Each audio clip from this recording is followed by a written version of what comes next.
Чтобы этим заниматься, нужна настоящая страсть, желание рассказывать истории. Это большая редкость, когда удается собрать так много талантливых людей, добиться такого успеха, работать с лучшими в своем деле и так эффектно все завершить. Это просто мечта.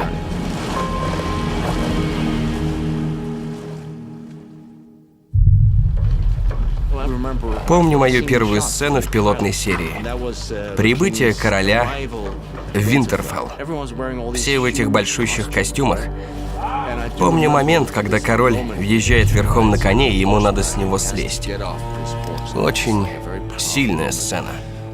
На марке Эдди, который играл Роберта Баратеона, было такое громоздкое одеяние, никаких шансов сделать это элегантно. Появляется конь, король делает так. А потом всем стоять. И бегом выносит лестницу, помогает ему слезть. Уносит лестницу, потом продолжим. Я это запомнил. Прекрасный момент.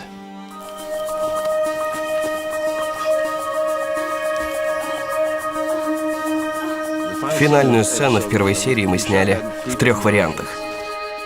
В первом я с голой задницей стою у стены с очень милой дублершей. В другом я лежу на полу, а в третьем, в общем, там были разные степени обнаженки. В итоге остановились на довольно-таки прикрытом варианте. И я считаю, правильно. Все ради любви. Встань за мной. С персонажем Джейми можно очень круто построить сюжет. Есть пара сцен, например, сцена в ванне с Бриенной. Очень эффектная. Цареубийца. Клятвопреступник. Человек без чести. Гвен и Лина — великолепные актрисы и очень разные, а их роли настолько полярны, что с ними вы словно видите 2 разные версии Джейми. Эту войну нам не выиграть. И то же самое с Динклейджем и Джеромом. Тоже очень разные Джейми. Но все хороши.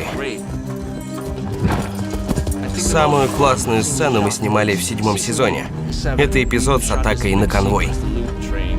Снимали в Испании, поблизости от города под названием Касерас. Очень красивое место. Здорово было целыми днями кататься на лошади под открытым небом. Обожаю ездить верхом.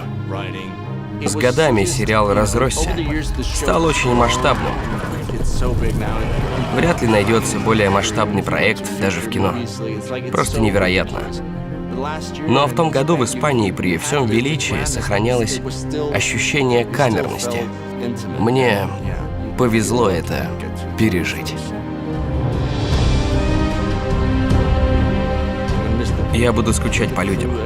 Вся съемочная группа, все, кто занят в проекте. Нам так повезло, что почти все возвращались сезон за сезоном.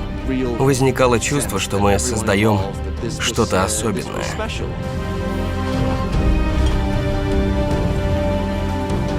Обычно к сериалу, любому, зрители теряют интерес к 4-му, 5-му сезону. Но здесь он только растет и растет. В 2019-м исполнится 10 лет, как мы заняты этим проектом. Довольно немало. Это Джейми Ланнистер, брат-близнец королевы. В начале съемок я был совсем зеленый, а после Белфаста будто расправил плечи. И я стал лучше как человек. Мне будет этого не хватать. «Игра престолов». Финальный сезон. Только в Амедиатеке.